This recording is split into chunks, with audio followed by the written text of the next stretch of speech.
Okay, we got no audio? Well, the good news is you didn't miss anything there. He just basically introduced them. So let's try this again. Of what is the most significant intellectual shift in recorded human history. A radical transformation of consciousness. Humanity is synchronizing to Bitcoin. So there are a lot of different ways that we transfer information and ways that we don't fully understand. There was a 30-year study conducted on the Japanese island of Kushima that observed monkeys teaching each other how to wash sweet potatoes. And what scientists found during that study was, after a threshold number of monkeys acquired this skill, monkeys on other parts of the island that had no exposure to the training started to exhibit the behavior. Collective consciousness. So this became what was called the 99 monkeys theory, or the 100 monkeys theory. The idea that information can be transmitted collectively. And the experts went on to sort of question or debunk this study. But I've observed it in my own real life personally. Last fall, I was attending a Tibetan throat singing workshop. And Tibetan throat singing is not kind of a skill that people can just do by accident. But what is interesting about it is, of a certain number of people who are just around or in the presence of someone else who knows how to do it, they will go to bed and wake up the next day with the ability. And in the workshop that I was in, it actually happened to someone. So we witnessed a sort of information download, and it was so cool. And it got me thinking about this idea of, what does it mean to be transferring information and ideas? And we do this all the time already using money. Money is a sense-making apparatus. It is a tool that we use every day to make sense of the world around us. We use money as a system to collect and gather information and make comparisons and assessments about things that we're doing with our energy and our time. And the problem with the way we use money is that there are 167 different ways in the world today that people are gathering information and making sense of the world around them. So someone who comes from Central America would have maybe very little concept of saving, and someone from Malaysia wouldn't really be experienced in thinking about using credit and debt. It's just something they don't have. And for those people, it would probably be very difficult for them to understand why we would willingly become debt slaves, trying to acquire a house, or maybe even more than one, so that we can all feel like we're getting rich. You can imagine that 167 different regional ways of making sense of the world would make it incredibly difficult for us, sort of at a species level, to have a uniform sense of reality and a consistent set of priorities and goals. So the regionality of money is something that is just absurd in today's day and age. If you think about, not only does our money not work somewhere else, we can't spend loonies in Mexico, but we also understand and think about money very differently depending on where we're from. It's because the rules of the money systems we're using themselves are opaque, they're not transparent, they change all the time. The information that we're collecting using money is like trying to make a judgment on how to build a building with a ruler that you eyeball the measurements on the ruler yourself. It doesn't make sense. And on some level, I think we all are aware that the apparatus we've been given, we've been adopted into this money system, has a flaw in the logic. And I think as well that in some way, in agreeing to participate in such a system is basically akin to letting someone else make sense of the world for you. And so the act of doing that is basically giving up on the right you might have to audit the sensibility or the rationality of the world that we live in. We're sort of told the rules of the game, and we really just kind of go out and do the best we can with them. And one of the most nonsensical aspects of the way our money works is that our money has no relationship to time. We have a relationship to time when we earn money. We spend our finite time to earn the money that we acquire. Our time is finite. And our time becomes increasingly finite as our life progresses. The older we get, the less time we have. Weirdly, our money during that same time becomes less valuable. So not only does our money become less valuable over time, but in doing that, it's eroding the value of the time that you've spent and the time that you have left. Fiat money compresses time as it loses value, and there's no floor to how small it can compress your time to. And I think we can observe the effects of this in our day-to-day lives when we think about TV shows used to be 22 minutes, and then we drop them down to the length of an Instagram reel. And now people are watching TikTok, and if you don't capture someone's attention within the first 7 seconds of a reel, they're swiping to the next thing. It's because we're feeling the crunch of time. And part of it has to do with this feeling that time is flying. Even our traditional financial system has a term for this. It's the time value of money. And in the time value of money, the fiat way of thinking about this is that $1 today is worth more than $1 tomorrow. because you would have the opportunity to grow that money. But what we're really saying with time value of money is we need it now because we need to do something with it. I could have picked any number of images for this, but I think what happens as a result of participating in a system that doesn't make any sense is that we forfeit our ability to audit the sensibility of the society that we live in. And we look at any number of things that just don't make sense, and the way our world works is we don't have a way to really make a difference or a change about it. The output of a system that runs on nonsense would be a world that doesn't make any sense. We don't have a clear set of rules. We don't have clean and uniform information. And I want to suggest that for people who are responsible for making the rules, it would be to their advantage, or if you were making the rules, it would be to your advantage to have a dependency on externally imposed rules to allow people to help them make sense of a nonsensical world. So what is Bitcoin doing? Bitcoin is much, much more than a monetary revolution. It's a paradigm for us to think about coming to an agreement in an entirely new way, in a way that is consensual, in a way that is based on rules, transparency, auditability. We're learning how to communicate with each other in a voluntary way that makes sense. It's the basis for a new paradigm for making sense of things. And I think that if we think about this idea that money is a sense-making apparatus, it's a tool that we use to make sense of the world, it makes sense that money should have a relationship to reality. The combination of time and energy is what creates a product or a service. It's how we earn money. And so to me, I like to think about money as being a representation of sort of the relationship between these three things, time, energy, and money. And I use my grade 3 math, Pythagoras theorem. It's like the triangle where if you know any length, or if you know the dimensions of two of the sides, you should be able to figure anything out about the third. So if you know how much time it took to do something, and you know how much energy it required to do it, then you should be able to make an estimate about what that thing is worth. And if you know how much energy something took, and you know that its value, then you should be able to work backwards and think about how long it took to do it. It makes sense that money should have a relationship between these three things. And Bitcoin obviously has strong intrinsic relationships to both energy and time. Energy is an obvious one. There's a provable amount of energy involved in mining every block that is added to the Bitcoin blockchain. And we can measure it, and we can see it externally. Energy is the input, money is the output. Time. Bitcoin is a clock. It's a clock that is accurate to the block. We think about Bitcoin being a medium of exchange. When is it going to be a medium of exchange? And when I was thinking about this concept of Bitcoin being a clock, people are already using Bitcoin as their unit of time. And you see people talk about the block height of a significant life event. You know, the birth of a child, a wedding, happened at this block height. What does a clock do? It's something that measures a linear progression of intervals of something. That's Bitcoin. And the Bitcoin clock is incredibly accurate. We know exactly when the next halving is going to happen. It will happen precisely at the 1,050,000th block height. So if you think about the act of synchronizing yourself to a clock, it's a different clock. It's a clock where the smallest measurement is around 10 minutes. So if we think about that fiat concept of the compression of our time, what Bitcoin's doing is putting a floor on the urgency or the immediacy of how fast your time can be compressed. And when we're thinking about syncing ourselves to Bitcoin's clock, I think it happens in two ways. One is the literal way of paying attention to the time measurements of Bitcoin. But the second way we synchronize to Bitcoin's clock is by doing stuff like this, by consuming each other's ideas. And the act of sharing that information is synchronizing all of us. It's changing our way of thinking and replacing that old way of thinking about things with new ways. And this is something that has changed my life personally in ways I can't even begin to explain. Your spending habits, how you choose to spend your free time, the trips you might take or not take, the people you choose to hang out with. Bitcoin, synchronizing yourself to Bitcoin's clock starts to change your entire life. It lowers your time preference. And this is already happening right now. So the difference is 99 monkeys versus 8 billion people, right? We are coming online, one person at a time, like blinking lights. And it's a process that's going to take a while.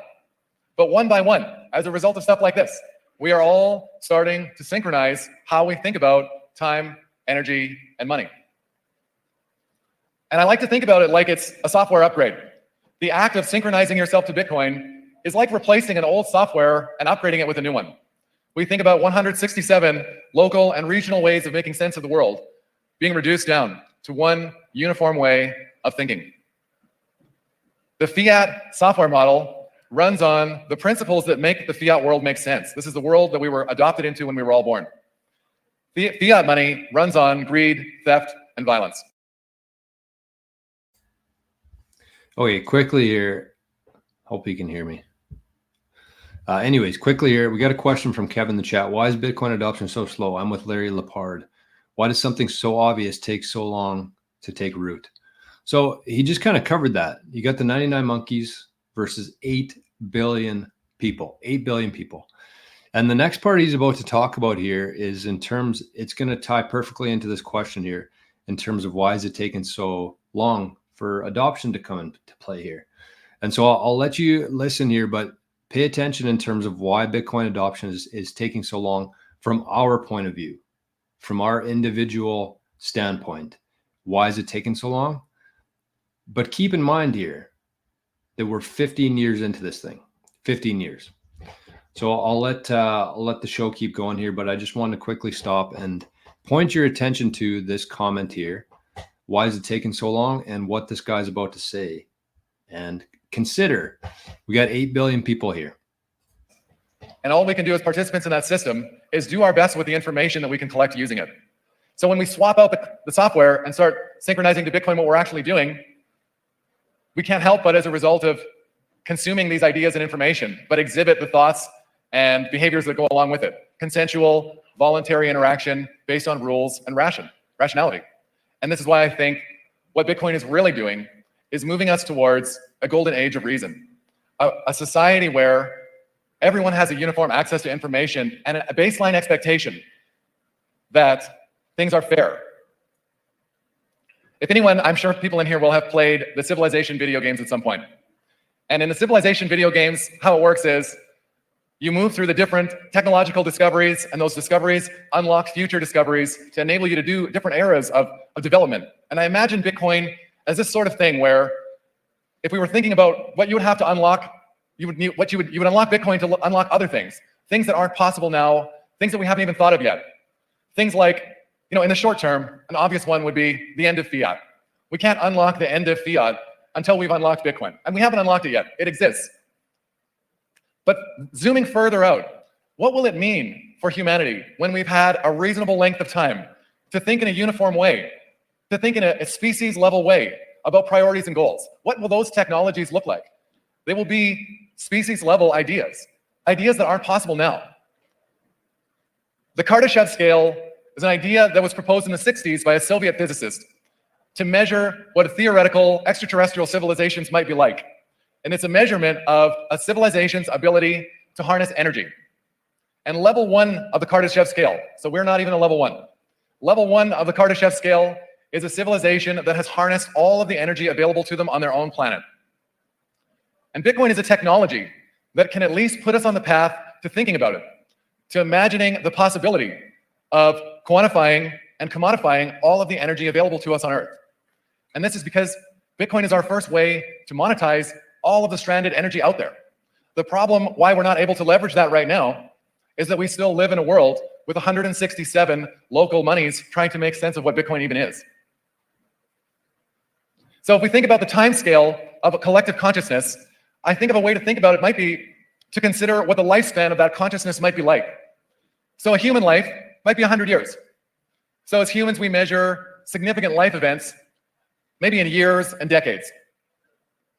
And the next level up of a collective consciousness might be a community or even a nation state. And a nation state would probably measure significant events in decades and centuries. And the next level up from nation states, we'll say, is civilization or species level consciousness. And at the humanity level, we're probably measuring things in centuries and millennia. So how are we doing with Bitcoin? I'd say pretty good. Like if we think about how old Bitcoin is in terms of humanity as a civilization, we're talking about we've been using money. We've been collectively sense-making money for thousands of years. And in 15 years, we've already managed to do this. Pretty good. And so if this thing takes 50 years or 100, we're moving towards that 99 monkeys moment. There will be a moment in time where enough of us have understood this idea. Anyone can understand Bitcoin with enough time and effort. And so when that moment arrives, and I hope we're alive to see it, but if we're not, just by replacing your own software, we are moving towards imparting a gift on humanity that will be given to every single person that is born from here until infinity. So we're doing a lot more than changing the money. We're changing the way humans think about how to interact, how to be civil, how to think about an expectation of rationality. And then if you imagine what that might mean, what will the world look like if we took all of the broken money problems out and replaced it with an entirely different way of thinking about everything? That's what we're doing. So congratulations on your front row seat for the most significant intellectual shift that's happened in recorded history. And it's my pleasure here to be here with you. Thank you.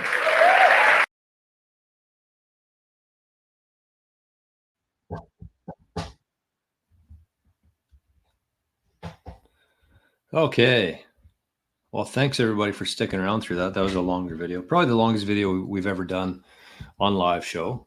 We do a lot of those on the Living in the Future, longer videos, but anyways, incredibly useful talk. I think just really taking things into perspective. And I love how he ended that in terms of we have a front row seat here in such a dramatic change to the world. It's not just the money, but it's how everybody sees the world and how we're all agreeing on this one set of rules as opposed to 167 of them. It's so significant that I think he even undersold it there. And I probably undersell it all the time, but this is it's so crazy what we're moving into here. And I just wanted to share that with you today. So I got a couple of comments on that. I've listened to that 2 or 3 times now. Hence how I knew what was coming there to answer Kev's question. But I got a couple of different comments on it. So he said that the 167 currencies, that's what we got going right now. That's our current financial system, 167 different currencies. And he said that you can't take a loonie and try to spend it in Mexico. But even crazier than that is you can't take a loonie and spend it in the US, our neighboring country.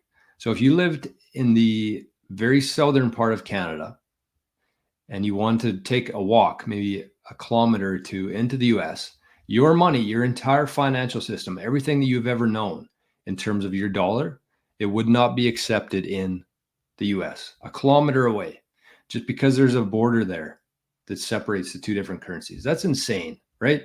When you actually stop and think about it, I know we've kind of been raised into this system and like a fish in water, but when you actually stop and think about how insane that is, and no wonder nothing really makes sense in this world right now, is because we're living through that kind of bullshit.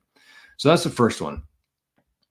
But the other one is the time aspect of it. And I've been thinking about this quite a bit in the last couple of years is why, when you get older, why does time move faster? Because you always hear it. And I'm sure you've noticed this. Uh-oh. Did we lose zap.stream?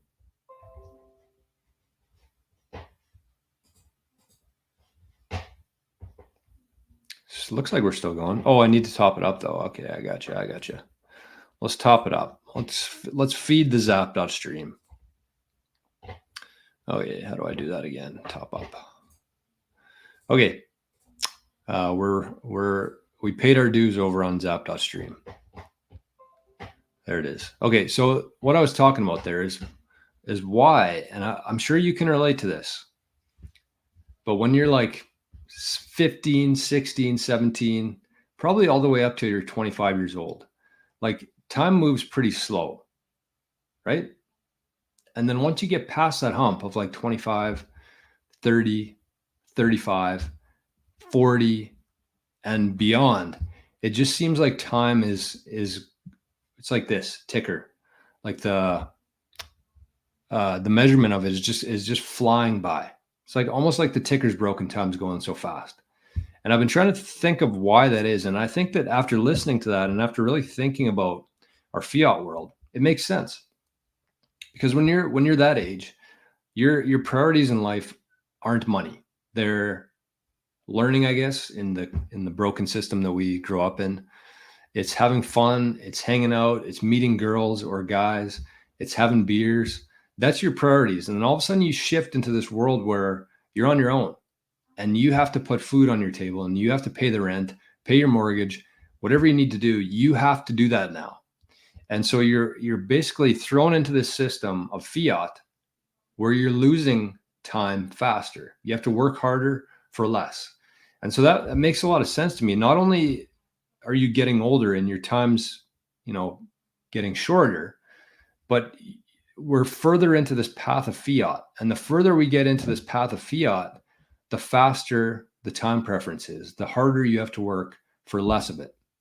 And so not only are you losing time in your life, but you're also losing time because of money. And as we move forward here, especially in these last 4 years, that time is accelerating faster than we can even imagine.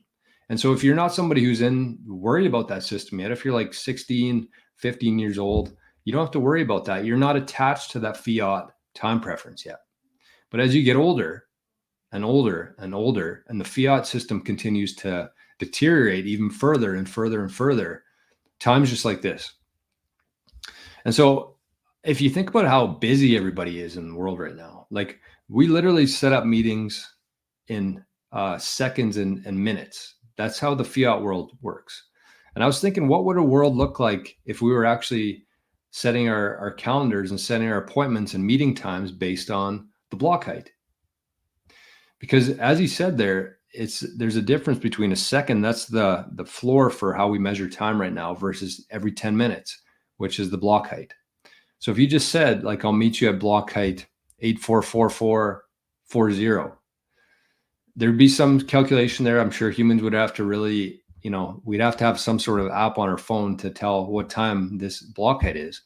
But wouldn't it make sense, instead of setting our clocks and our appointments to be to the minute instead of just to the block height? Why do we have to be so hypersensitive around time? And it's because of our money. That's why. It's because of our money. So that's why is time going so fast as you get older? It's the fiat mind. You switch to a fiat mindset. You're chasing money. That's all you're focused on, and that's it's deteriorating faster. So your life's going faster. And the other one here is, there's two more things that I want to talk about here. The other one is stranded energy. And he said that in terms of the scale that humanity is measured on, is the ability to convert energy on its planet. And we haven't got to that point yet. But with Bitcoin, we actually can. And we talk about this all the time on the show here, how different countries who never had the ability to monetize their natural resources now have the ability to do that. So we're moving towards this Kardashev scale where we're actually going to be able to utilize all of the energy that we have on this planet. Then we can go from there. We're probably not going to be around for that, but who knows? So if you think about a country like El Salvador, they actually mined, I don't know what the time frame on this is. I think it's a couple months, but they actually mined 500 Bitcoin using a volcano. 500 Bitcoin using a volcano. And if you think about that, why does that work now? Because of Bitcoin. Because before, if they actually wanted to convert that energy from their natural resources, from their volcano, if they wanted to turn that into money, they would have to harness it, and then they would have to sell it to other countries. If they had more supply than demand, they could sell that excess energy to other countries. But that electricity has to travel, and electricity only travels so far. So if you actually hook up, which they have done, if you hook up a Bitcoin miner to that volcano and harness that energy, and instead of having to sell it to other countries, you can convert it directly into money. That changes everything. And so he said there, energy input equals money output. So think about the trickle-down effect of El Salvador and how this is going to affect them in the coming years, and how it's going to change their citizens' lives.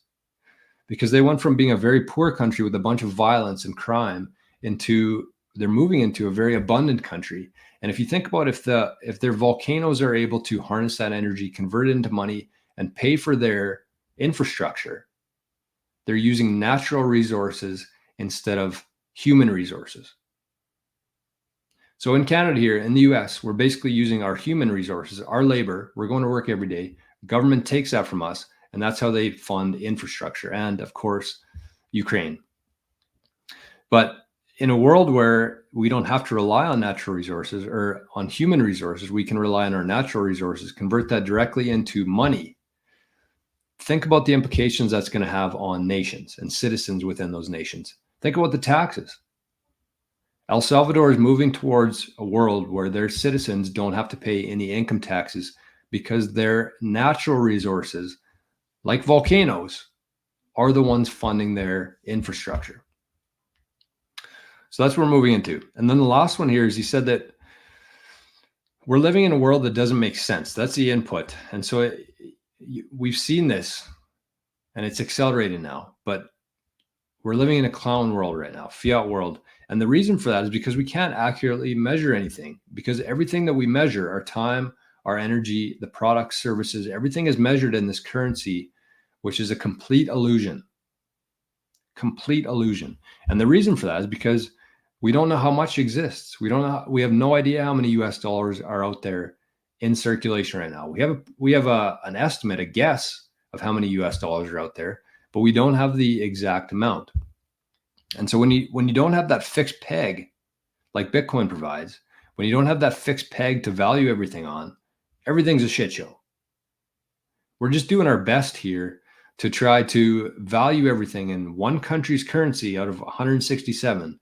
We're comparing everything in the world against one country's currency, where we have no idea how many of them exist. We don't know how many have been stolen, lost, burned, flooded, washed away, under mattresses, buried in grounds. We have no idea how many exist.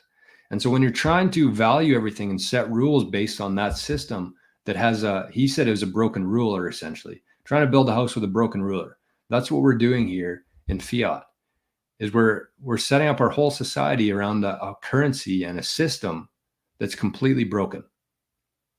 So as more and more people turn on and learn Bitcoin and shows like this, people show up, that's how things change. So very good presentation there. Shout out to the Canadian Bitcoin Conference for having that presentation. That fella, I forget his name.